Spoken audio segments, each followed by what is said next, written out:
नमस्कार मित्रांनो, पुन्हा एकदा स्वागत आहे आपल्या सरकारी योजनेमध्ये.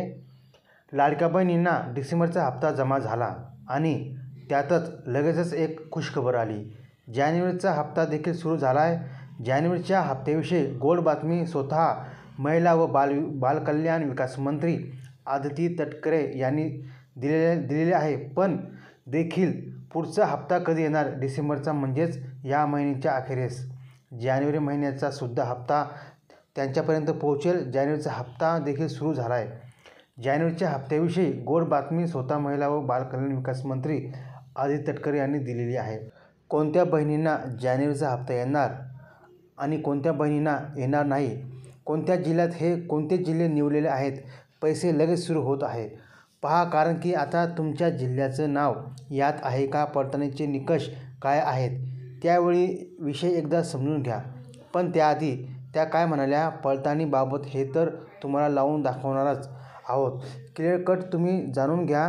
पहा, हप्ता जरी डिसेंबरचा जमा झाला असेल तर हा व्हिडिओ तुम्ही स्किप न करता पहा. कारण की जानेवारीच्या हप्त्यासाठी थोडेसे वेगळे नियम असणार आहे. त्यामुळे त्यांनी काय म्हणालं ते तर ऐकूनच घ्या. पण त्याचबरोबर एक मोठी खुशखबर आली होती की आता घरासाठी 1,30,000 सोबतच मोफत सोलर देण्याची देखील घोषणा झाली आहे आणि त्यासाठी सर्वेक्षण देखील सुरू झालेलं आहे. क्लिअर कट आता जाणून घ्या काय निकष आहेत, काय बातमी आहेत. तुम्हाला जर घरासाठी 1,30,000 रुपये जर मिळवायचे असतील, सोबतच गाडीसाठी 80,000 आणि मोफत सोलर मिळवायचा असेल तर काय तुमच्यासाठी पात्रता आहे. क्लिअर कट एकदा ऐकून घ्या. कागदपत्र काय लागणार आहे आणि त्यानंतर आदिती तटकरे जानेवारीच्या हप्त्याविषयी काय पडताळणी होणार आहे, कशा पद्धतीने याची यादी तयार होणार आहे आणि पैसेच्या संदर्भातील क्लिअर गोष्टी, अटी त्यांनी सांगितल्या आहेत.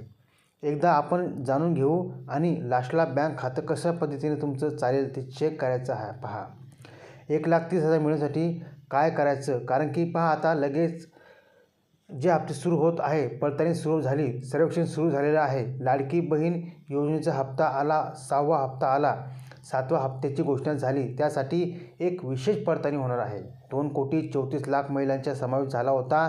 अजूनही हजार सीडिंगमुळे ज्या महिला वंचित राहिल्या होत्या त्यांना देखील हा लाभ घेणार 2 दिवसात जमा होईल. पण त्याचे 130,000 रुपये घर बांधण्यासाठी मिळणार होते. त्यासाठीच सर्वेक्षण हे सुरू झालेलं आहे. त्यासाठी 13 अटी आहेत. पहा, त्यातल्या 3 अटी होत्या. पूर्वी कसली अटी होती आणि कुठल्या अटी आता रद्द केलेल्या आहेत. तुमचं नाव त्यात आहे का, लगेच पहा. जवळपास 20,00,000 महिलांना घरे देण्याचा त्या ठिकाणी संकल्प आहे. सोलर देखील मोफत मिळणार. लाडक्या महिलांची वीज देखील आता मोफत होणार आहे. 80,000 रुपये गाडी घेण्यासाठी मिळणार आहे. महिलांना घरकुल योजनेसाठी ज्या अटी सांगितल्या गेल्या होत्या, ज्यामध्ये घरामध्ये जर फ्रीज, मोटरसायकल आणि टेलिफोन असेल तर पूर्वी तुम्हाला घरकुल मिळत नव्हतं, ही अट रद्द केलेली आहे. आता तुमच्या घरात फ्रीज असेल, मोटरसायकल आणि मोबाईल टेलिफोन असेल तरी तुम्हाला मिळणार. दुसरी अट होती 10,000च्या आत उत्पन्न प्रत्येक महिलेचं असणं आवश्यक होतं. तर आता 15,000च्या आसपास जरी उत्पन्न असलं तरी देखील चालणार आहे. जमिनीसाठी एक विशेष अट होती घरासाठी की 5 एकरपेक्षा कमी जमीन असेल तरच मिळायचं. आता ती अट काढण्यात आलेली आहे. आता सर्वच महिलांचा समावेश होणार. त्यात सोलर कोणत्या महिलांना मिळणार हे एकदा समजून घ्या आणि लगेच जानेवारीच्या हप्त्याविषयी क्लिअर कट तुम्हाला माहिती मिळणार आहे. आदिती तटकरे काय म्हणाले, ऐकल्याशिवाय व्हिडिओ बंद करू नका. पडताळणी होते, निकषाची तपासणी कशा पद्धतीने होणार, क्लिअर कट ऐकल्याशिवाय व्हिडिओ बंद करू नका. पडताळणी होत आहे जानेवारीच्या हप्त्यासाठी. आता पहा की आता काही ज्या महिला आहेत बघा की ज्यांना घरकुल मिळणार आहे. आता सर्वेक्षण केव्हा होणार आहे, सर्वेक्षण ज्यावेळेस आता जनगणना होईल त्या जनगणनेमध्ये आर्थिक गणना देखील होणार आहे. आर्थिक जनगणना होईल आणि त्यामध्ये तुमचं नाव त्या ठिकाणी तपासलं जाईल. तुम्हाला त्या ठिकाणी तुमच्या नावे, काय जमीन आहे, काय तुमचं उत्पन्न आहे, क्लिअर कट त्यांना ती माहिती द्या. मागेल ते प्रूफ देऊन टाका, जेणेकरून त्यांच्या आधारावर तुम्हाला हे घरकुल त्या ठिकाणी मिळणार आहे. तर आर्थिक सर्वेक्षण होत असताना तुम्ही जे नियम सांगितले, घरामध्ये फ्रीज, मोटरसायकल, मोबाईल चालणार आहे, 15,000च्या आत असणं महिलांना गरजेचं आहे, 5 एकरपेक्षा थोडीशी जास्त जमीन चालणार नाही. तर या अटीनुसार तुम्ही त्या ठिकाणी माहिती द्या किंवा आपल्या त्यानुसार माहिती दिली तर नक्कीच तुम्हाला पैसे मिळतील. आता राहिला प्रश्न जानेवारीचा हप्ता. जानेवारीचा हप्ता कोणाला मिळणार आणि त्याचबरोबर जानेवारीच्या हप्त्यासाठी पडताळणी होणार का, त्याविषयी अदिती तटकरे काय म्हणाल्या ते एकदा जाणून घेऊ. पण त्यानंतर आपण लगेच काय करणार आहोत की बँक खात्याचं कसं तुम्ही चेकिंग करून घ्यायचं आहे. कारण की बँक खात्याची ही गोष्ट तुम्हाला आता चेक करावी लागणार आहे. पहा, बँक खात्याचं तुम्ही ही गोष्ट चेक करून घ्या, कारण की 6व्या हप्त्याची वाट पाहापर्यंत गोष्ट वेगळी होती. 7वा हप्ता हा नवीन त्या ठिकाणी वर्षाच्या सुरुवातीला त्या ठिकाणी आहे. त्यामुळे नक्कीच तुम्ही काय करा, ही बँक खात्याविषयी ही गोष्ट चेक करा. बँक खात्याविषयी ही गोष्ट चेक केली तरच तुम्हाला पैसे येतील, अन्यथा पैसे येणार नाही. कारण की 6व्या हप्त्याचे जरी पैसे तुम्हाला जमा झाले असतील तर ही गोष्ट तुम्हाला चेक करावीच लागणार. तुम्हाला 6वा हप्ता जमा झाला की नाही कमेंट करा. कारण की पहा, काही महिलांचा खूप मोठा प्रॉब्लेम झाला होता. काही महिलांना अजूनही पैसे आले नाही, काहींना कमीच पैसे आले. तर त्याविषयी त्या काय म्हणाल्या की ज्या महिलांना जुलै आणि ऑगस्ट या 2 महिन्यात फॉर्म भरला होता, त्या 2 महिन्यात त्यांचा फॉर्म अप्रूव्ह झाला होता, त्याच महिन्याचा टोटल 6 हप्ते आलेले आहेत. म्हणजे पहा, जुलैमध्ये फॉर्म भरायला सुरुवात झालं, नंतर पुढे ऑगस्टपर्यंत त्याची डेट वाढवण्यात आली. तर म्हणजे जुलै आणि ऑगस्ट या 2 महिन्यामध्ये ज्यांनी फॉर्म भरले होते त्यांना सगळे 6 हप्ते आले असतील. मग ज्या महिलांनी फॉर्म सप्टेंबरमध्ये भरला, ज्या महिलांनी फॉर्म ऑक्टोबरमध्ये भरला, त्यांना त्या महिन्यापासूनच लाभ मिळणार आहे. उदाहरणार्थ, एखाद्या महिलेने सप्टेंबरला फॉर्म भरला असेल तर त्यांना पहिले 2 हप्ते जुलै आणि ऑगस्टचे मिळणार नाही. म्हणजे टोटल आतापर्यंत 7.5 अधिक 6वा हप्ता दिल असे 9,000, त्यांचे 3,000 गेले, म्हणजे त्यांना टोटल 6,000 आले का, क्लिअर कट चेक करा. आता ज्या महिलांनी ऑक्टोबरमध्ये फॉर्म भरला होता, ऑक्टोबर, नोव्हेंबर आणि डिसेंबर मात्र 3 महिन्याचे 45,000 आले असतील.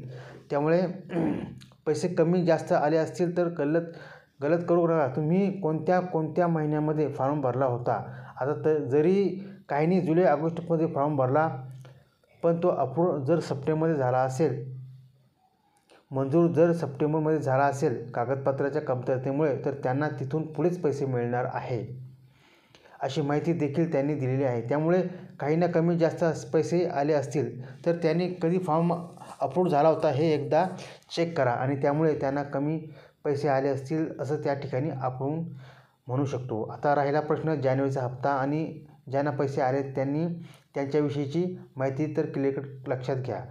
जानेवारीच्या हप्त्याविषयी त्या म्हणाल्या की पुढे जसा मंत्रिमंडळाचा निर्णय होईल लगेचच आम्ही जानेवारीमध्ये हे पैसे टाकणार आहोत, त्यामुळे काळजी कुठल्याही प्रकारची नसावी, असं क्लिअर कट त्यांनी सांगितलेलं आहे. त्यामुळे त्यांचीही तुम्ही काळजी करू नका. जानेवारीच्या हप्त्याआधी तुम्ही फक्त तुमचा फॉर्म कधी भरला होता, कधी अप्रूव्ह झाला होता, नारी शक्ती दूत असेल किंवा ऑफलाईन असेल, ऑफलाईन तुम्ही अंगणवाडी सेविकांना विचारा की कोणत्या महिन्यामध्ये आमचं, जर तुम्ही सप्टेंबरमध्ये भरला असेल अर्थातच तुम्हाला सप्टेंबरपासून पैसे आले असतील, पण ज्यांनी ऑक्टोबरमध्ये भरला त्यांना तिथून पुढे आले असतील. आता नवीन नोंदणी चालू होणार आहे का, असे प्रश्न त्यांना त्या ठिकाणी काही पत्रकारांनी विचारला. तर नवीन नोंदणीविषयी ते असं म्हणाले की अजून काय झालं आहे की 2,34,00,000 महिलांना ऑक्टोबरपर्यंत पैसे गेले होते. त्यानंतर काय झालं की ज्यांचं DBT राहिलं होतं तर त्या 12,00,000 महिला ॲड करण्यात आलेल्या.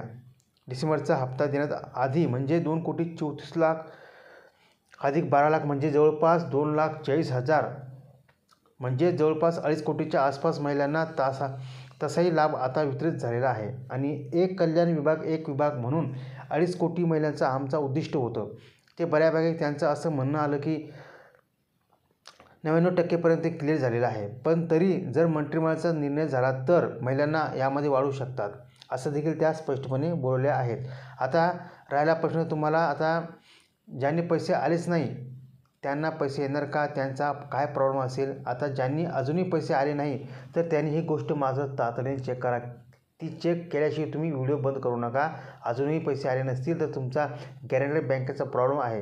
तुमचा आधार सीडिंग ओके नसणार, तुम्ही 2 मिनिटात चेक करून घ्या काय ॲक्टिव्ह येतं आणि काय ॲक्टिव्ह येत नाही.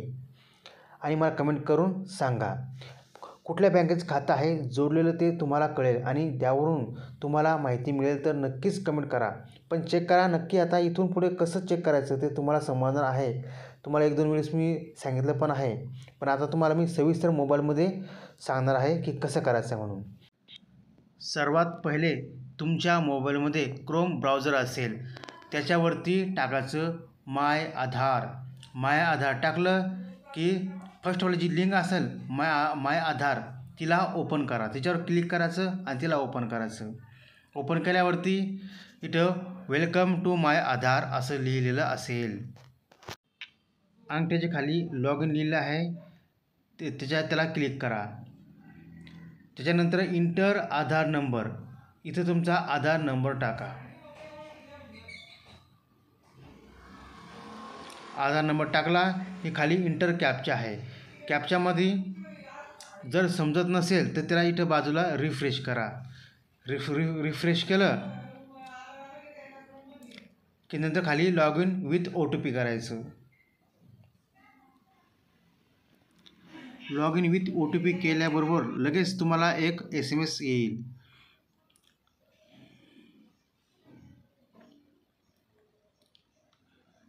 $800-019 तो इथं कॉपी करून डायरेक्ट इथे लिहायचं.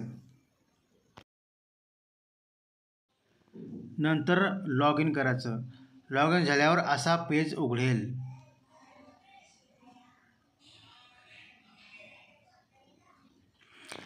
इथं आपल्याला बघायचं बँक सीडिंग स्थिती कुठं लिहिलेलं आहे. जिथं लिहिलेलं आहे तिथे क्लिक करायचं.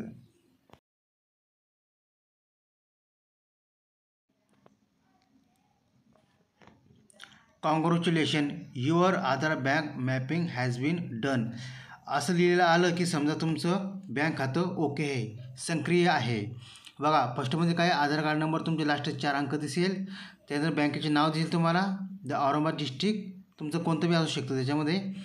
त्यानंतर बँक सीडिंग स्थिती सक्रिय आहे आणि अंतिम तारीख लिहिली, त्याचं काही घेणं नाही तुम्हाला. एवढं म्हणजे कॉंग्रॅच्युलेशन आलं म्हणजे तुमचं खातं ओके आहे. तर मित्रांनो, अशीच नवीन अपडेट पाहण्यासाठी आपल्या चॅनलला सबस्क्राईब करा. जय हिंद.